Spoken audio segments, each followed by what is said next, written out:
Ay, magandang gabi mga boss, mga kamping, mga kabunyog. Salamat po sa tumatagli subscriber, no? Nagka-interest na naman ako rito. Kaya Atty. Enzo ulit, magbibigay ho tayo ng reaksyon dito. Oo. Ang ano ho nito yan eh. SMI, Nikki Bulog at CGTN TV ng China nagsanib puwersa para magkasabwat sa pagkakalat siguro ng fake news to. Oh. Pakinggan ho natin ha, mga boss. 11 hours lang ho ito eh. Ayun o. SMI Nikki Buloy at CGTN TV ng China nagsanib puwersa para magkasabwat sa pagkakalat ng issue sa West Philippine Sea. O. 11 hours ago lang ho ito. Pakinggan natin. Daw na ng Meta, ng Facebook at ng YouTube, pero gumagawa pa rin sila ng paraan. Yung mga segments, yung iba-ibang segments, nilalive pa rin nila. Nila-live stream pa rin nila. Anyway, dito sa nakikita nyo nating picture dyan mga kabunyo, mga executives yan, mga top executives, mga matataas na officials ng dalawang networks, TV networks. Yung SMNI TV network sa Pilipinas, pag-aari ng sekta ng relihiyon ni Kibuloy. At yung isa naman, yung CGTN. Ang CGTN naman, yan ay TV network na pag-aari ng gobyerno ng China. Kumbaga, state television yan ng China, yung CGTN. Sa picture na makikita natin dyan, yung mga top officials or top executives ng SMNI at saka ng China's State TV, CGTN, ay nag-meeting sa Beijing, China. Kaya matindi rin ito. Sa Beijing, China pa nag-meeting ha mga boss ha. Teka. Si Kibuloy nga kaya ang nasa front nito o si Kibuloy ang naka-front pero ang nasa likod hindi. Ang nag-set nitong parang pagsasanib puwersa nito eh. Ewan ko, maiisip ni Kibuloy ito ha. Ituloy natin. Itong SMNI, ano? Sa panahon ngayon na mainit yung tensyon natin sa China dahil sa ginagawang pambabasto sa atin ng China, itong SMNI talagang nagpapakamakapili na. Traidor talaga to sa bansa. Bagamat siyempre sasabihin nila, wala namang masama sa namin, meeting namin. Saka lang naman yun, collaboration. Ibig sabihin, paano magkakatulungan ang CGTN, yung China's state TV network na CGTN. Hindi kaya alam nitong China na ang kanilang kasanib puwersa the appointed son. CGTN at saka yung SMNI, parang collaboration sa mga common projects daw. Wala naman daw masama doon. Na yung kanilang kasanib puwersa hawak nitong si Kibuloy ang kanilang mga kaluluwa. Mga lang yan, mga palusot lang yan. Pero ang totoo, yung ginagawang collaboration ng CGTN, yung state TV ng China, at saka ng SMNI, ang nangyayari dyan, ipaparot, ibig sabihin ng ipaparot, parang loro, uulit-ulitin ng i-disseminate ng SMNI yung mga narratives, yung mga programa, yung mga pinagsasabi, yung Chinese propaganda. I-disseminate din yan ng SMNI dito sa atin sa Pilipinas. Kaya malungkot na habang nananawagan ang ating Coast Guard, nananawagan ng ating Coast Guard na dapat suportahan natin ang ating Department of National Defense, ang ating Philippine Navy, ang ating Philippine Coast Guard. Dapat suportahan natin dito sa issue ng China, pero mayroon pa rin tayo. Hindi pa nga mayroon pa. Marami tayong mga kababayan, lalo na itong mga diehard Duterte supporters, na nag-iiko. Ibig sabihin, inuulit nila sila yung tagapagpalaganap ng mga pro-Beijing or pro-China narratives sa ating bansa. Kaya nga ito, nabalita ito nung isang araw. Philippines confronts unlikely adversary in South China Sea Row. Filipinos echoing pro-Beijing narratives. Sabi ni Philippine Coast Guard Commodore at spokesperson ng Philippine Coast Guard, si Jay Tariela, ito ang sabi niya. Ironically, these individuals claim to be pro-Filipino while promoting Chinese narratives and even contradicting factual reports from Philippine authorities. Their intention is to manipulate public opinion and divert attention from the issue of Chinese aggression. Their strategy revolves around discrediting both the message and the messenger. Ultimately, their proposed solutions amount to accommodating China's unreasonable and illegal claims rather than seeking fair and just resolutions that safeguard our national interests. So yan yung ginagawa ng mga kababayan natin, mga Filipinos na nag-iiko o nag-uulit ng nagpapalaganap sa Pilipinas ng mga narratives na pinapalaganap ng China. At yan ang ginagawa ngayon. Itong nakita nating picture, ito, yung mga top executives o mga officials ng SMNI ni Kibuloy at yung TV network na pag-aari ng gobyerno ng China, yung CGTN, ay nag-meet para daw magkaroon ng mag-usap tungkol sa collaboration. Yung sinasabing collaboration na yan, sa bagay, tama naman yung term collaborator. Tama naman yung term collaborator, mga kabunyog, makapili. Nung panahon ng Hapon, nang sinakop ang ating bansa, habang lumalaban ng ating mga kababayan, yung mga guerrillas, yung hukbong bayan laban sa Hapon, habang tayo ay nagre-resist sa pananakop ng Hapon, yung ating mga makabayang kababayan ay lumaban sa pananakop ng Hapon, mayroon namang mga Pilipinong nagtatraidor. Sila ang tinatawag na collaborator. Ngayon, dito sa balitang ito na pinakita ng SMNI, sabi nila, look, SMNI News collabs with CGTN. Yan. O, tama, collaborator nga. SMNI News collabs with CGTN. SMNI News and China's State TV CGTN are poised to establish partnerships to facilitate the dissemination of information. Ay, sos. Kaya mga kabunyog, dapat dyan sa SMNI, tanggalan na yan ng prangkesa. Yan dapat. Kasi may franchise lang naman yan galing sa Kongreso. Sa ginagawang yan ng SMNI, hindi na maganda yan, hindi tama yan. Hindi tama yan. Pinapalabas lang nila na wala naman silang masamang intensyon, nakikipag-news collaboration lang sila sa CGTN. Pero sa totoo, halos ng mga pinagsasabi, lahat ng programa, lahat ng narratives na kumakalat sa SMNI ay pabor sa China. Pabor sa China. Kaya nga dapat, tanggalan na yan ng prangkesa. Anyway, ang prangkesa naman, lang yan, privilege na binibigay ng Kongreso. Privilege lang yan, pribilehiyo lang yan. Pwede. Ito mga boss, no?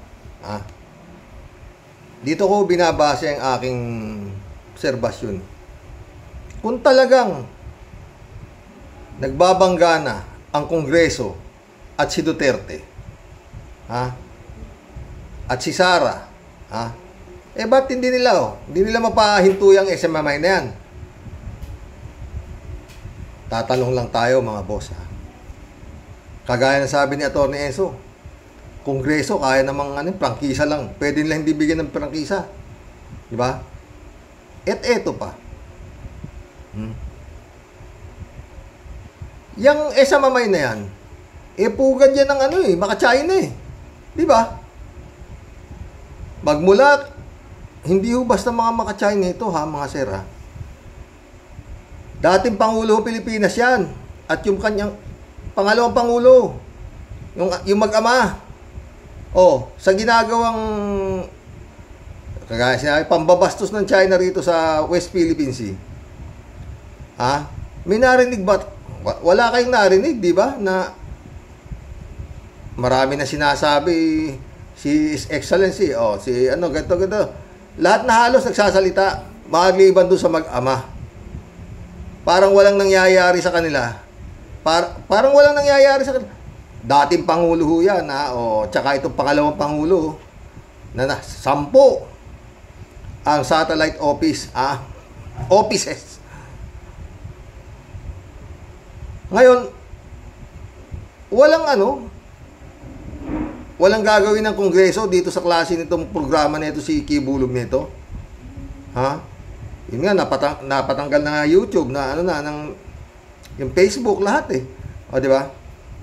Pero sa Pilipinas, hindi ginagalaw. Itong SMMI na to, anong to? Ano ba meron to?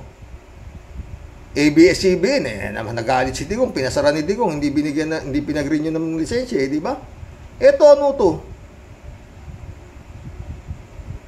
Unang-una na mga sir, ang may-ari nito si Kibulog. Kung ako tatanungin nyo, baliw yung may-ari nito. Naka-ere ang pinuno mo, hibang. Bakit hindi nga hibang yan si Kibulog na yan? Wanted pa ng FBI yan di ba? At yun nga, para sa akin may saya dito si Kibulog nito. Ano nga kayo mga sir? Paano masasabing normal to? Sabihin mo ikaw ang appointed son? Lahat ng kaluluwa dadaan sa'yo. Hawak mong kaluluwa ng tao kung di ka... Baliw Baliw. Lindol na pahinto mo. Tapos makikikulab sa'yo yung China. Hindi kaya alam ng China na ano to? Itong istasyon na ito, istasyon na yata. Lahat nang nandito, puro... Parang mga wala na sa hulog di ba si Harry Roque, dating normal yan, ngayon, At saka ito, mga boss, siguro na pamilyar na ho kayo rito sa kapihan ni Senyor Aguila na nagsasabi na siya naman daw ang reinkarnasyon ng Santo Niño. Putik yan. Ngayon nakakulong si Bungok doon sa Senado. Nakakontempt dahil sa pagsisinungaling. Oo, diba? Dahil marami nga forced marriages, kung ano-ano pinagkaga.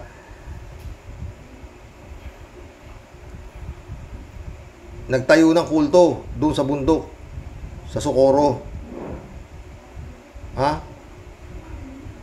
Ito si Kibulog.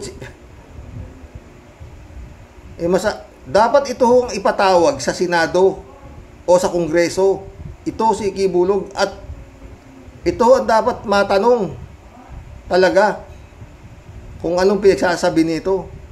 Kung paano niya sasabihin, paano niya nasabi na siya ay appointed son siya ng kung sino nag-appoint sa kanya.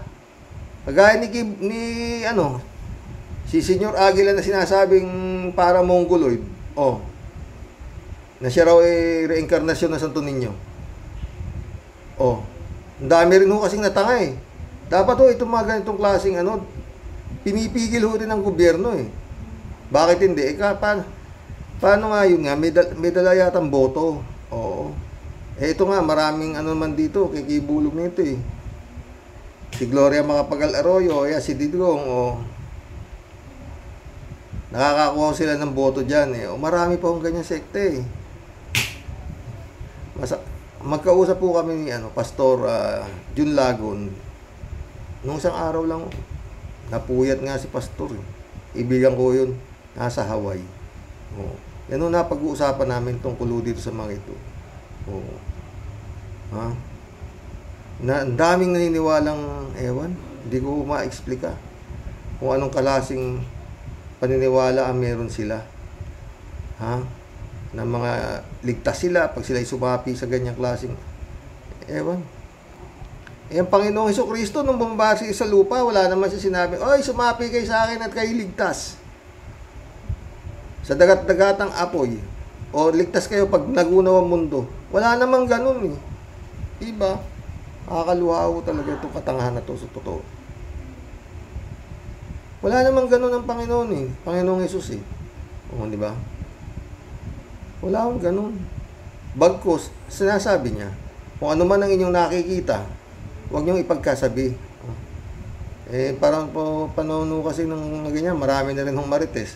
Nakakita ng nakalakad ang pilay, maingay na, kumalat. Nanggagamot si maestro, si master, o si rabbi, o whatsoever. Etong mga to, iba naman. itong mga nagpapanggap na ito na sila sugo ng Diyos.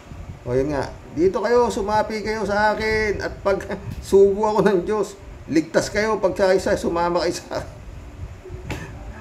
Basta yung abuloy ninyo, siguruhin nyo lang ha. At yun nga, kung ano man ang sasabihin ko, susunod kayo. Lalo na kung sinong itataas kong kamay na politiko. Kaya ako nagkakaleche-leche dahil sa mga to. Pero ito, dapat ipatawag ko ito. Si Kibulog na to. Oo, imbestigahan na ho ito ang Kongreso at Senado. Oo. Kasi kung ano-ano na ho pinagsasabi nito Oo. At yun nga ho, marami namang nagsasabi na talagang ito masamang tao, wanted nga pero ayan meron pang programa. Bilang siyang wanted, pinasara na YouTube tsaka Facebook yung kanyang mga account. Kasi nga wanted Pero dito, tuloy. Mga boss, tuloy si Kibulog. Pinatawag yung Senyor Aguila, wala pang kaso si Aguila Yung reincarnation ni Santo Niño. Eto may kaso na, ba't hindi patawag sa Kongreso? Takot kayo kay Kibulog na ron. Yun lang ibig sabihin nun. Kontra na yan kontra na sa gobyerno bali yan yung programa na yan Taki mo, nakipag-collab sa China. Binababoy ng China yung mga Pilipino. Di ba? Pogo. Nakapasok ko dito, yun yan ay tatapi ko ngayon nakita ko lang po ito yung tungkol sa Pogo.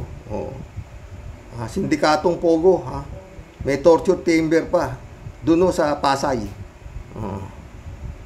Baka bukas po yan ay topic ko kasi nawawala na naman yata sa istorya mga boss yan lang yan. Asa ng pangil nitong ni His Excellency si Duterte na ipasara ABCBN, ba't di mo kaya ipasara yan? Si Kibulog, ano meron yan? Kaya nga na sinasabi, binibigyan lang ng prangkisa ng Kongreso yan. Sino bang nang umaaway sa Kongreso? Duterte na, di ba?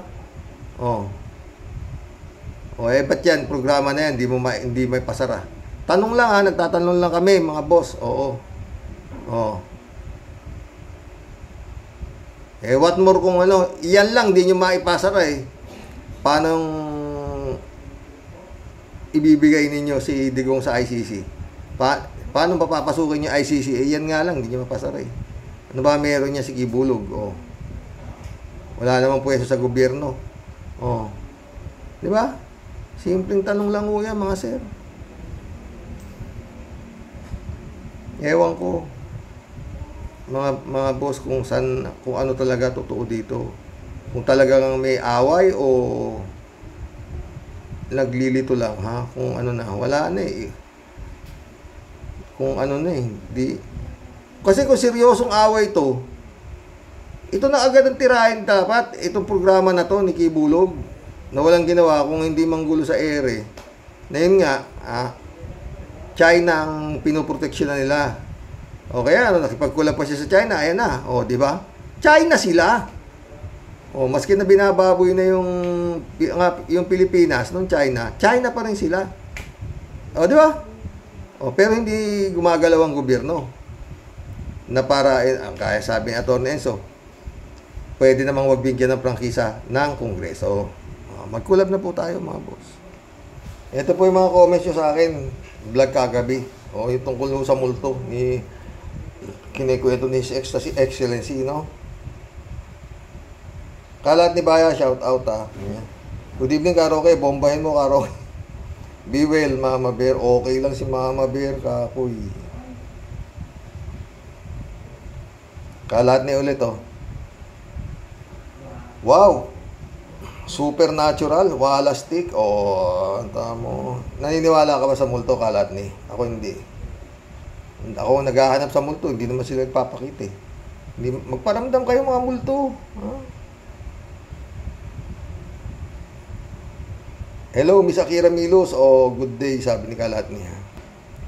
Kalatni ulit. Nax, Kwentotero. Ano? Kwentotero. Din pala itong si Paring Bongbong. Presidente na. Presidente na, Kwentotero pa. Saan ka pa? Diba? Sabi ko nga, takot sa multo. Ferdinand San Juan, shout out Good evening po, Karoke. Tawa naman si Ferdinand San Juan. Okay din si PBBM Halloween multo story dyan sa Malacanang. May katapat na pala ngayon si Jessica Soho, kada undas. KMJS muna Ngayon may bago na. PBBM muna yan. Pangtanggal muna, Karoks, ng stress. God bless us all. Hindi natawa talaga ako kaya kinontent ko siya. Pero kukunti naman na nanood, hindi naniniwala yata sa itong mga tao, His Excellency. Hindi na ka 1,000. Mantalang yung content mo, 280,000. Sa maniwala kahit sa hindi. Yung content, tungkol sa multo ni His Excellency, 280,000 po ang nanood doon. At ang titindi ng comment nun. Moody Muma, shoutout. Ay sir, good evening po. Ay nako, dinaan sa kwento. Unahin mo, BBM busugin ang buong bansa. Kapag busog na ang mga tao, makikinig na sa kwento mo na walang kwenta. Ang taas nga ng bilihin. Sa tingin mo, BBM, may makikinig sa iyong kwento. Meron Moody mo 280,000 ng views. Ano ka? Tungkol sa multo, sa daming pinatay ang ama mo at maraming ninakaw, sa tingin mo, BBM, matatahimik ang kaluluwa ng mga pinatay. Malamang binabatukan ang ama mo sa kanilang buhay ng kanyang pinagpapatay. BBM, ang gawin mo, ibigay mo na sa ICC sa durian upang bumalik ang tiwala ng taong bayan sa iyo. BBM, maawa ka sa mga pamilya nagdudusa ng dahil kay durian. Salamat, ingat sir po. Yun. Ewan ko nga ba, Moody Muma dyan kay ano na yan Yun nga, sasabi ko, diba ito? Kaya nga kinunik ko itong si Kibulog paano ibibigay si Digong? Si Kibulog lang, di pa niya mapasar diba? Ramon Valencia, shout out. Good morning night, bossing. Gusto pa yatang palitan si Noli Di Castro. Sumagot si Akira Milos. Come on, just for one night, give him a pass.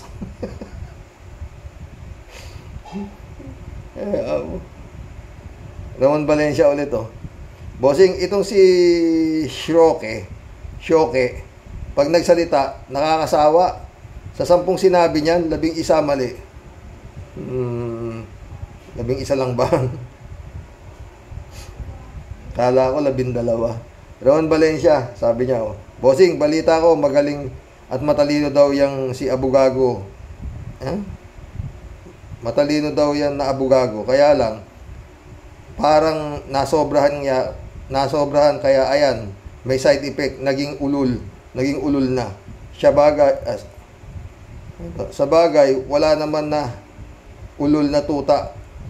Aso meron. David Alvin Mendoza, shout out. Hello, Karoks. Sa mga Rocky Warriors, magandang gabi po. Nakakatawa ang mga kwento ni BBM. Isa lang po ang ibig sabihin niyan. Pinaalis na sila ng mga multo sa Malacanang. Sobra-sobra na daw ang tagal nila na naninirahan doon. Pati mga multo sa Malacanang, nagpi-people's power na din para linisin ang Malacanang. Tawa si David Pwede di ba? David ulit Pahabol po, Karo. Sabi po ni His Excellency, ST Excellency, kumusta siya?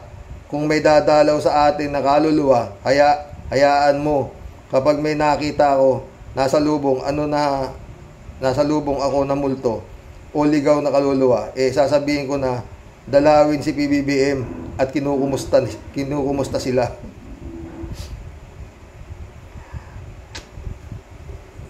Talagang nakakatuwa naman talaga, oo. Yung sarili niyang anak, hindi nga naniniwala sa kinikwento niya. Iisa yung audience niya, yung anak niya, di ba, mga boss? Talagang ewan, ha? Sari-sari itong mga to, ano ba? Ramon Valencia ulit, oh. Bossing! Ha? Mga tabogo lang naman nakikinig sa SMNI ni Kibulibog. Digong nyo ang nag-appoint sa kanya. Nga pwede rin yan, ha.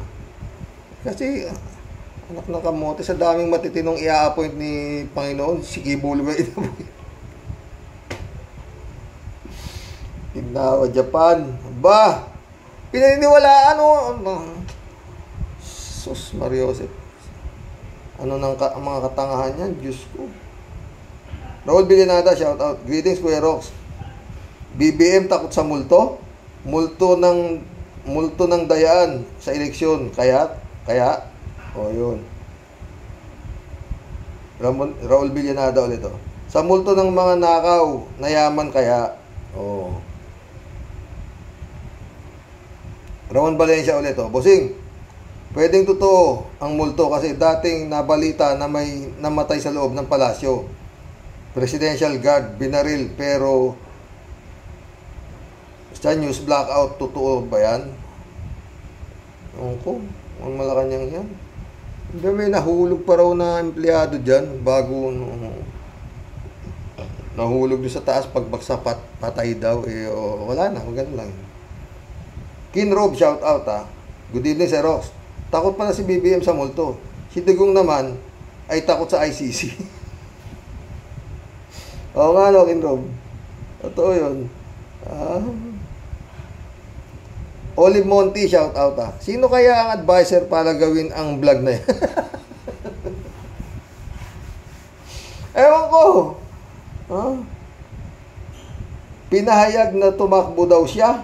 Paano kung salakayan at sagupaan ng bala? Ano naman kaya ang gagawin ni Commander-in-Chief?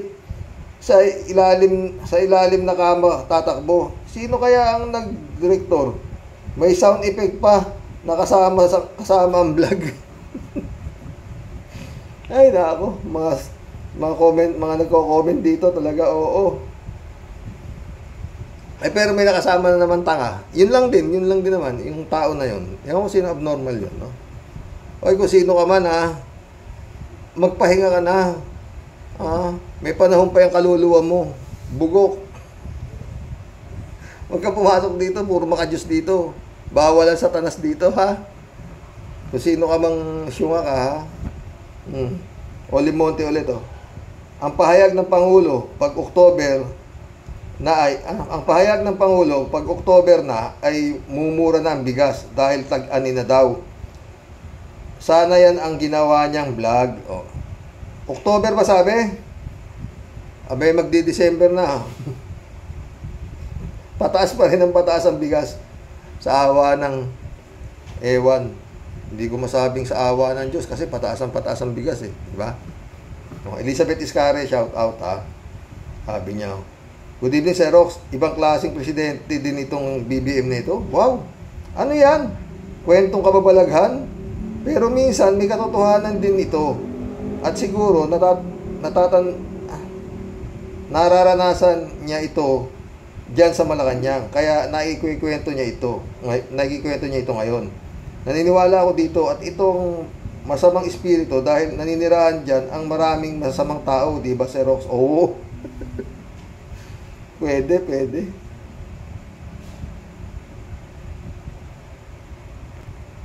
Friend Shelby Sapeda, shout out, ha.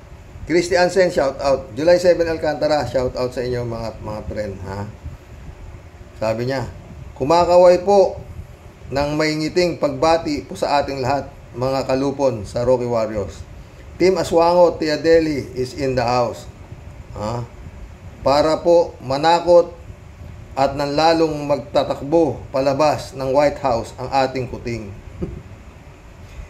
Alam mo, Sir Rox, parang di po multo ang dapat niyang katakutan. Yung pong umbagera at numero unong kumukumpas at nagsisilbi pong parang siya po ang presidente ng Republika ng Pilipinas. Parang alam ko, tinutukoy mo na naman, Tia Delia. Kasi, kailangan po, kung ano yung order nyo, yun po dapat ang susundin po. Doon po siya dapat palaging matakot, Sir Rox. Ay nako, puro lang kwentong barbero ang alam mo, kuting. Doon ka dapat sa buhay matakot. Kasi, yung multo, guni-guni lang at kathang isip. At kathang isip. Yung buhay, yun talaga ng chuchugi at parang mantenggi. At parang mas lalong wala kang katakutan, ICC pasok. Yun na. Yan ang magliligtas sa iyo sa tunay na multo na humahabol sa iyo ngayon. Tawa ng tawa, Tia Delio. Ay, Kimnam. Pisting yawa, mga multo po eh. Bisit. Kalalaki mong tao.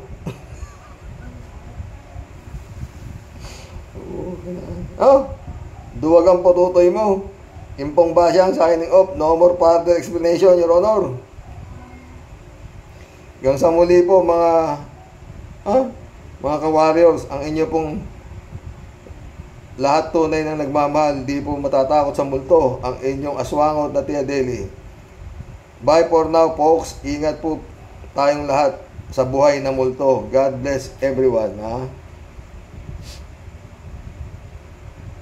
Ay, Tia Deli ka. Librado Ludovico, shout out.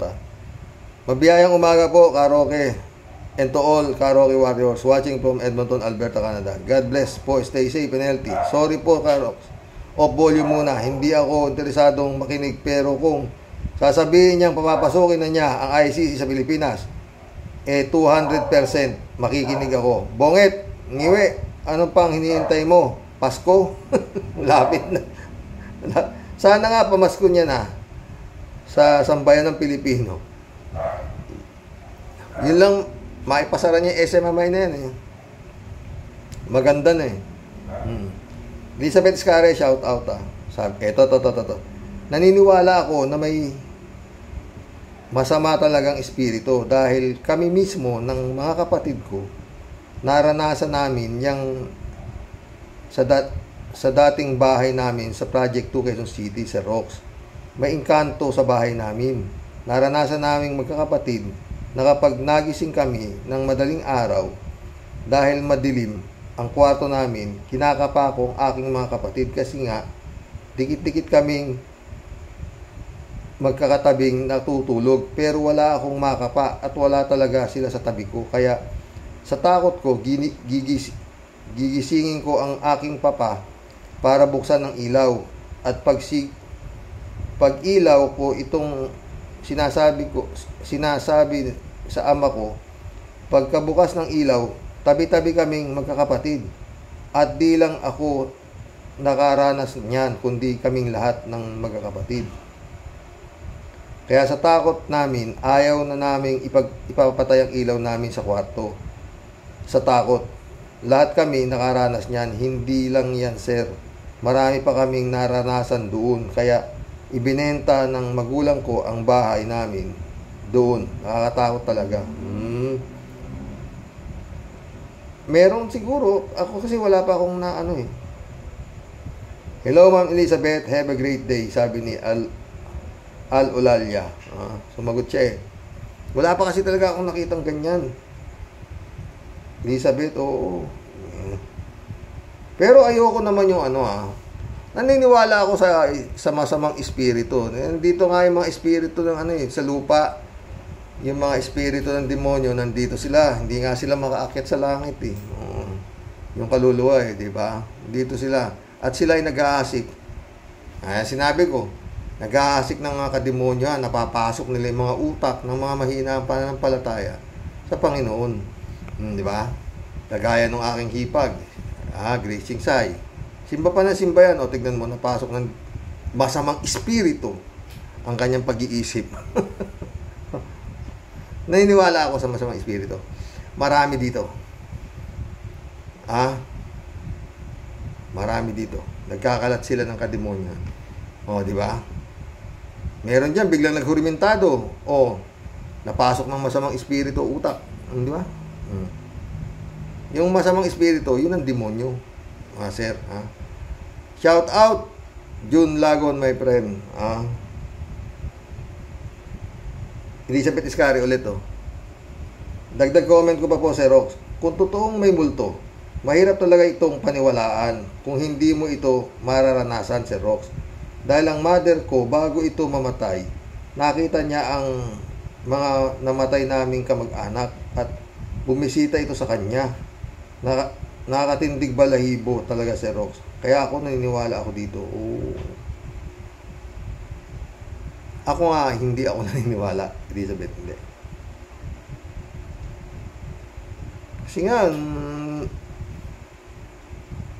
mahal ko yung lolo ko bago namatay, bitin pa Parang may gusto siyang sabihin sa akin Kasi stroke siya na parang meron siyang gusto sabihin Ang tagal kong inantay mag-isa lang ako sa kwarto, pinapatay ko pa yung ilaw, lo. Sabihin mo na kung ano yung sasabihin mo bago ka natigok. Wala naman. Totoo yun. Basta ang alam ko, may Diyos. Kasi nga kaya ako nandito dahil kay God Yung tinuturo niya kung saan ako pupunta Oo. Lalo na pag ako'y nagigipit. Niwala kayo. Hindi ako, sa totoo lang po yan. Pero nga, bihirang-bihira po akong lumapit dyan. Kasi nga, dami naman lumalapit sa kanya Malibay talagang hindi ko na kaya, boss, hindi ko na kaya to. Tulong na. Hingi na ako, dasal na ako. Gaya to, nangyayaring problema. Lumapit na ako sa kanya. Ate, napunta ako dito. Totoo po yan. Oo.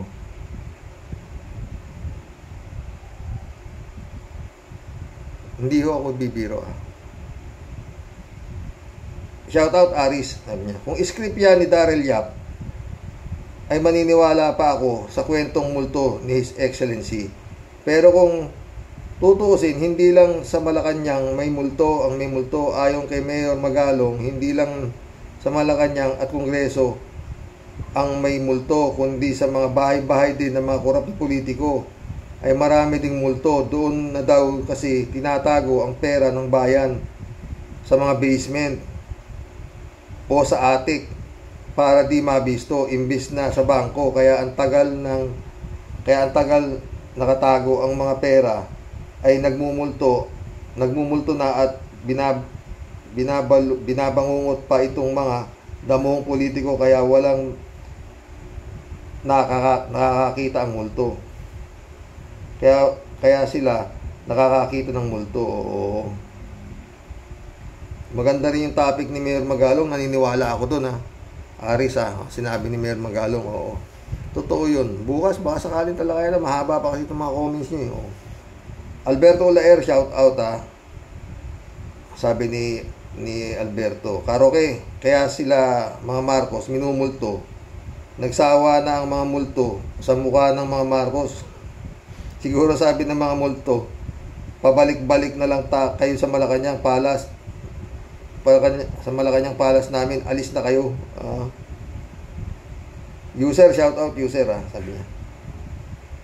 Siguro naka-ecstasy si XLNC, kaya nakakakita ng multong sexy.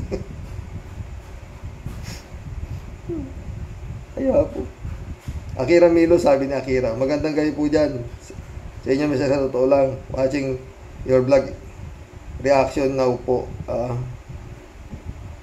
Nagkikwentuhan si Akira sa kasikalat ni sa comment section Akira Milo ulit Kayo po, Sir Rox, naniniwala po ba kayo sa multo? Hindi.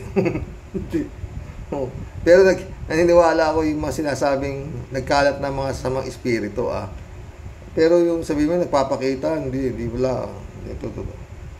Oo. Pero nagandahan ako sa pelikulang Ghost ni Patrick Swayze sa ni Demi Moore. Ganda. Sa palagay ko po dahil araw po ng mga kaluluwa ay kaya niya nabanggit yung nasaksihan niya nung kabataan niya at natuwa po siyang i-share sa anak niya at baka po may mga ilang kabataan na gusto niyang magkwento tungkol sa multo. Pwede. Pero hindi Akira, sabi niya ito na ito na yata meron na siya, umuwi siya ng gabi, biglang bumukas ganun di ba? Akira Milos ulit Ang panigurado, umalis na po si Father Brown kasi ilang dekada na pong lumipat na po ng ibang lugar na meron siyang makakasama kasi po ang lungkot nun.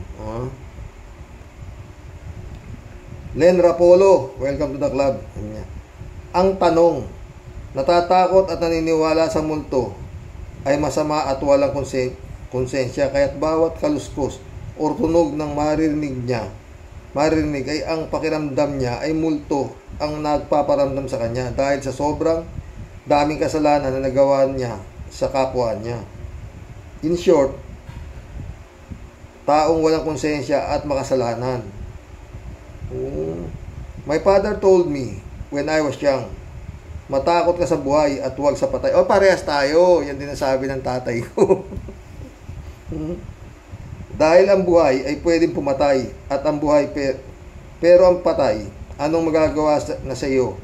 Di ba wala? True. Tama. Akira Milos ulit Ano pong lasa ng lagundi? Yung dahon po ng sambong, gamot din po ba yun sa tuyong ubo? Gamot din yun, dahon ng sambong. Yung lagundi syrup yan pero herbal yun, Akira, walang overdose yun. Kaya totoo lang pag grabe yung ubo ko, hindi ko na sinusunod yung yung isang kutsara nakalagay 1 spoon. Hindi na, tinutungga ko na yung kalahati. Nuubos ko. Ang sarap ng tulog ko, totoo. Nagalit nga yung misis ko. Pero effective naman. Sabi ko sa kanya pagdating kumaga, kita mo? Ang himbing ng tulog ko, hindi ako inubo. Ewan ko sa'yo, sabi niya.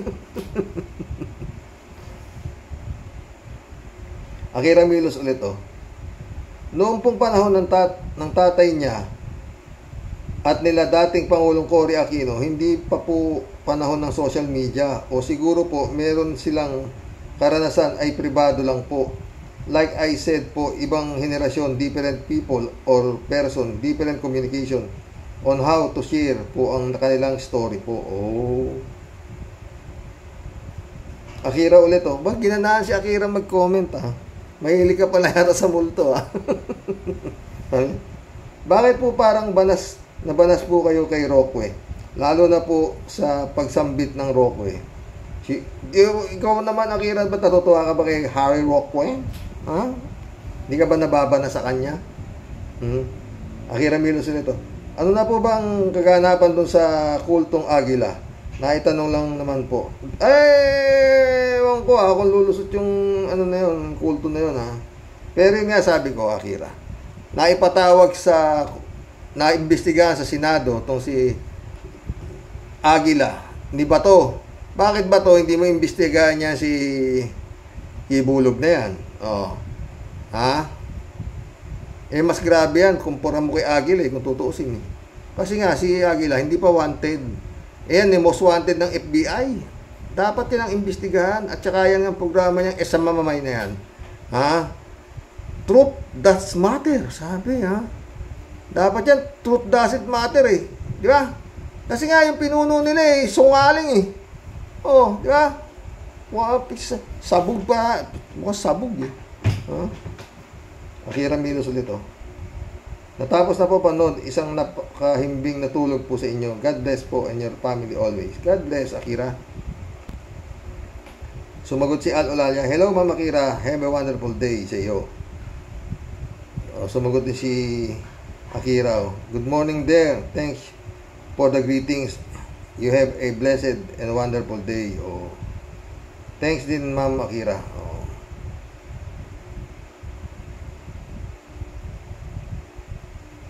Everyday Sunday shout out sabi niya. Karoks at mga Karaoke Warriors, meron tao na minumulto at hindi naman sa iba. Mga duwag sa buhay lalo minumulto. Tulad niyan si BBM. Marami siyang atraso at kasalanan sa Pinas kaya siya takot sa multo. Sa dami ng tumira sa Malacanang na hindi mga mabubuting tao, natural, hindi matatahimik ang kaluluwa, kaya nagmumulto. Oh. Irene Cortel nak shout out Tay, ang multo ay guni-guni lamang lalo na pag high. Ay ko, malaman naman yung ano mo naka, anong bakit pag high? Anong ibig mong sabihin Kunyari, hindi ko alam Al-Olalia, sabi niya. Kung di mo lang content yan, di ko panonood niya si Rox. Bakit? Inuuto na naman tayo dahil alam niya, click sa Pinoy ang mga katang isip. Kinawa Japan, ano kayo? Anyway, sign niya ng ayaw na sa kanila ng mga nandilang dyan. Ang dating makalimot talaga ang mga Pinoy, lalo't na ibang kampante na sila sa pwesto. Akala mo lihiti mo ang pagkaluklok. Napakalamig ng issue na sa dayaan. Magandang araw sa Rock at sa mga ka-warriors. Tuloy lang tayo sa pagigising na kahit parang suntok sa buwan. More power and God bless. Totoo yan, Al-Olalia ka, suntok sa buwan talaga yan. Malabo pa sa tinda. Pero, pag nawala yung esamamay, maganda na. Doon maniniwala na ako na talagang may posibilidad na makikooperate na si His Excellency sa ICC. SMMI lang, hindi magalaw. Paano kami maniniwala magkakaroon ng cooperation sa ICC, di ba? Ano meron ba si Kibulog at hindi kayang ipasara yan? Mantalang ABS-CBN, baka hindi pa tao si Kibulog, ABS-CBN na yata tagal-tagal ng ABS-CBN na ipasara ni Digong, hindi nabigyan ng prangkisa dahil nagalit si Digong. Kailan lang itong esmamay na to? Di ba?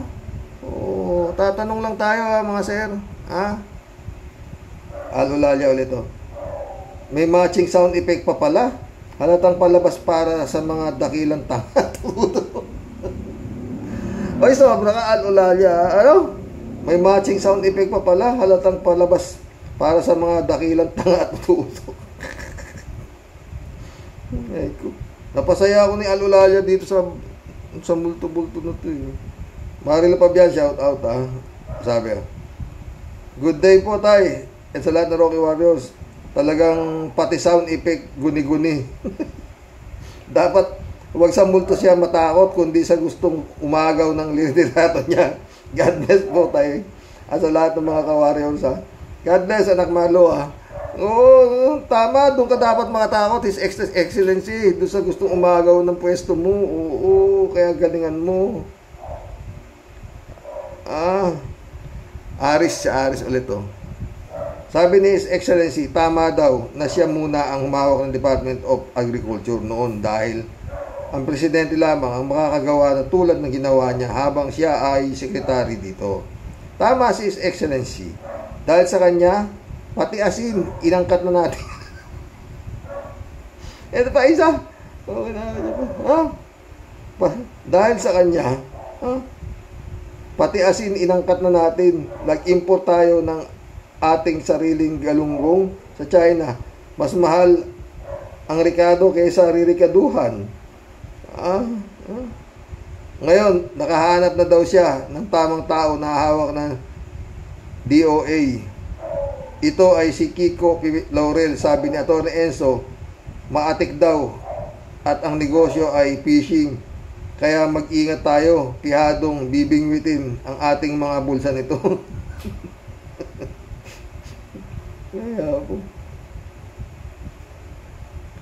Christian Chengnak, shout out Wait lang po, Tay Roque. Gaya po ng palagian ninyong dialogue, nagka-interest lang po ako sa isa sa mga sinabi ni fake news peddler Mark Crooks Ngiwi.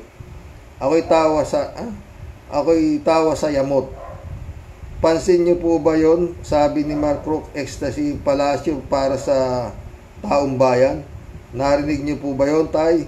Nakakahindik pong gabi ang kababalaghan sa mga ka-warriors, lalo po sa inyo, Tatay Rox. Christian Cheng ulit malinaw po yun. Palasyo ng taong bayan. Pala naman. Palasyo pala ng taong bayan. Anong ginagawa mo? Ginagawa mo dyan sa palasyo, Mark Crooks.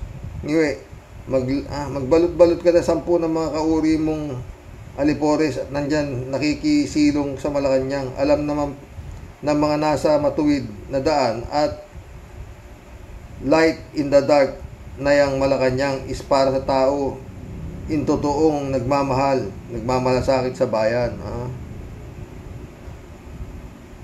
Christian Cheng ulit hiling mo talagang fake news, sarili mo, ngiwi. Wala ka lang mai-content, kaya pati undas season pinicture mo.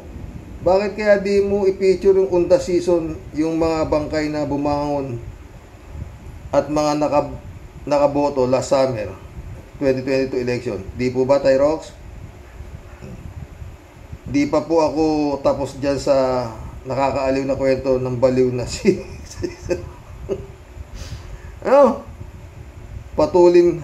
putulin ko po muna.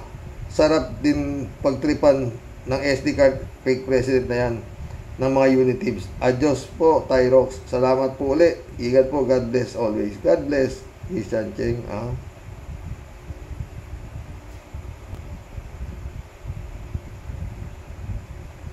Cassandra Daisy, shout out Multo o multa sa buwis ang kinatatakutan? Yun nga lang mission accomplished, mga boss pinindot ko na yung US, wala nang pumasok mission accomplished. Nakapag-collab naman tayo, naging masaya ako. Al Olalia, shout out Brother Elias Ischo, shout out. Adorasyon Di Maranan, Mirna Regalado. Boyong Kong Balong, shout out. Sakit batok ko mga boss Eman Escalona, shout out. Jane Laibana 3JC of shout out. Bren Amy Bingson, shout out. Adorasyon Dolor Garcia, shout out. Belinda Magtangob, shout out sa inyo mga sir, mga boss. Hanggang bukas po muli. Magsaya tayo. Nalibang ho ako talaga. Si Al Ulalia. God bless. Ilang December na naman. Di pa malamig dito. Siguro, pero diyan sa malamig na raw sa Milan. Good night.